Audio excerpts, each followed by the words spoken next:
This video will be about the p-area, calculating a test statistic, and talking about the level of significance. So first of all, the p-value is the area in the tail. It represents the probability of getting a value of the test statistic that is at least as extreme as the one representing the sample data. That is assuming the null hypothesis is true. So if we have a left tail test, then our p-value is the area in the left tail. If we have a right-tailed test, our p-value is the area in the right tail. And if we have a two-tailed test, our p-value is the area in both tails. It's going to involve either multiplying by 2 or adding the two areas together. Now, don't confuse a p-value with a p-proportion. A p-proportion is the proportion or percentage of a population that has a particular characteristic.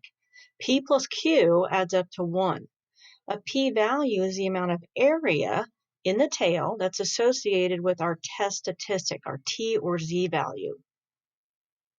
How do we calculate these test statistics? Well, this should look familiar to you. Here we have a z-score equal to x bar minus the mean over sigma of x bar. And remember that sigma of x bar is just equal to the standard deviation of the population divided by the square root of n. If I'm calculating a t-score, then I have x bar minus the mean divided by s of x bar, which is equal to s divided by the square root of the sample size. So those should look familiar to you from what we saw in Chapter 7. Our hypothesis tests, remember, consists of 4 parts. We've talked about what is assumed to be true and what's hypothesized. That's the null and alternative hypothesis, and how it relates to the tails of the test. What we just looked at was getting our test statistic. Our test statistic is how I calculate the p-value, and that gets me to part 3. The p-value is what we compare. That's one of these 2 numeric values that we compare. What we're comparing our p-value with is called the level of significance, and it's represented by the Greek lowercase letter alpha. Typical levels for our level of significance are 1%, 5%, 10%, and as decimals, you see them there. It's very similar to what we saw with levels in our confidence intervals.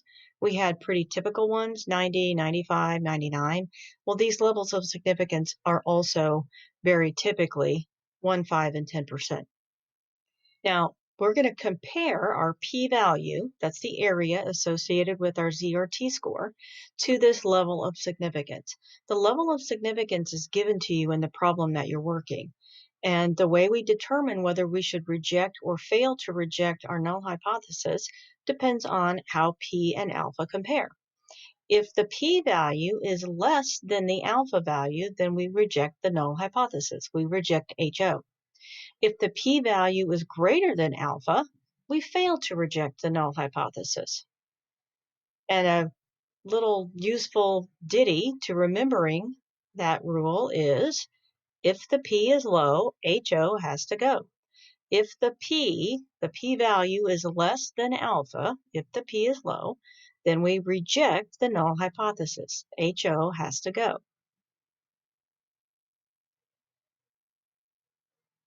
One meaning of the level of significance of alpha is that it's the probability of rejecting a null hypothesis when it's actually true.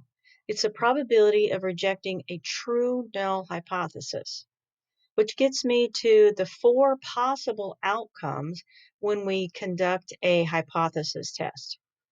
So the actual situation is shown over there in green. So the null hypothesis is either true or it's false. Our decision in yellow is based entirely on this comparison that we do. So we analyze our data, that is, we calculate a t or a z-score so that we can find this p-value, the tail area. And based on the comparison of our p-value and our alpha value, we decide to either fail to reject the null hypothesis or we decide to reject the null hypothesis. Now, if we fail to reject the null hypothesis, and the null hypothesis is actually a true statement, then we have reached a correct decision.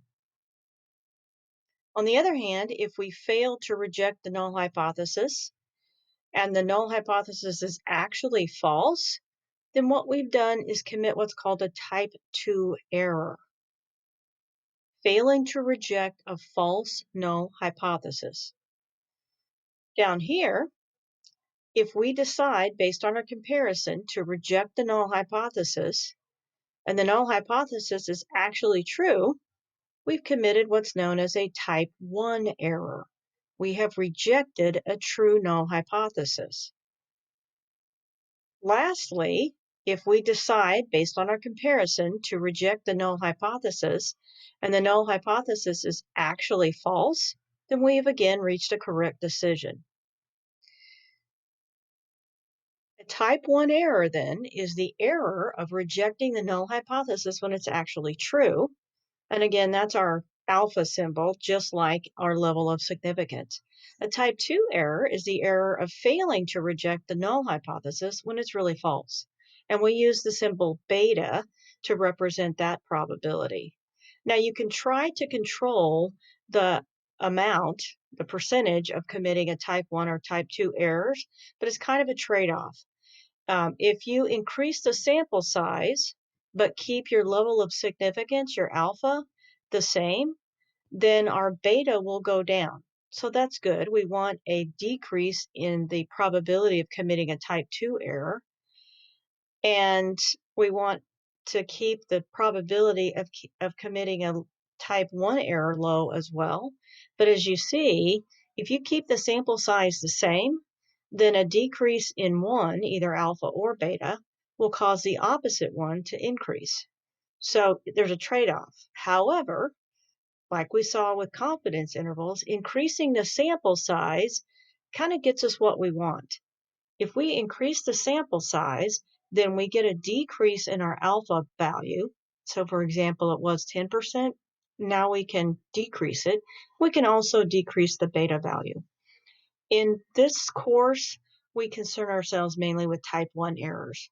That is the probability of rejecting a true null hypothesis. We don't spend very much time discussing type 2 errors.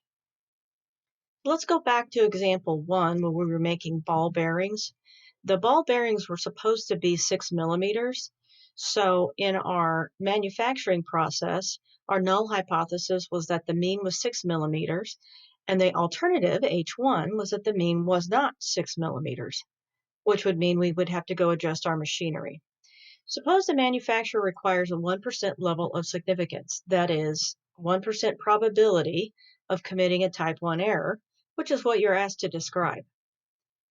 And we'll also describe a type 2 error. Well, what I just said, a type 1 error would be rejecting a true null. In this particular case, specific to this problem, we would be saying the mean is not 6 millimeters when in fact it really was.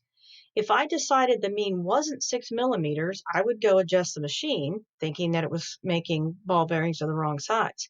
However, after I adjusted the machine, now it actually would be making ball bearings the wrong size. The probability of committing this type 1 error is 1%. That is the same as the level of significance. Now, a type 2 error is when you fail to reject a false null hypothesis. So in this particular case, we will have concluded that the mean is 6 millimeters when in fact it's not 6 millimeters. If I conclude that the mean is 6 millimeters, then I'm not going to mess with the machine. So I would not be adjusting the machine, and it would still be making ball bearings of the same size, the wrong size. So either way, a type 1 or a type 2 error would result in having ball bearings that weren't the correct size.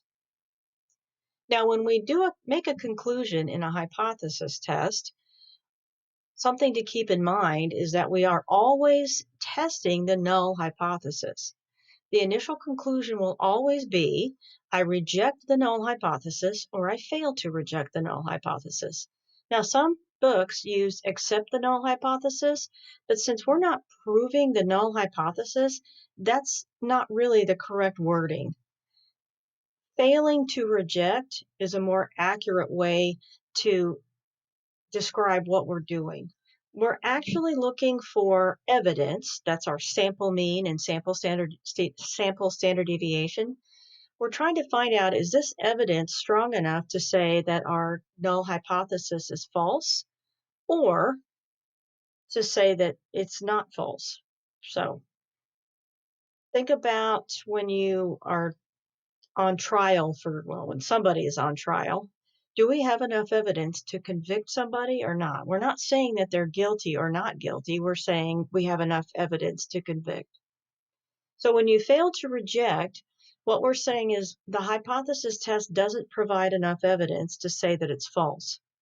On the other hand, the hypothesis test does provide enough evidence to suggest that the null hypothesis is false and that the alternative is true.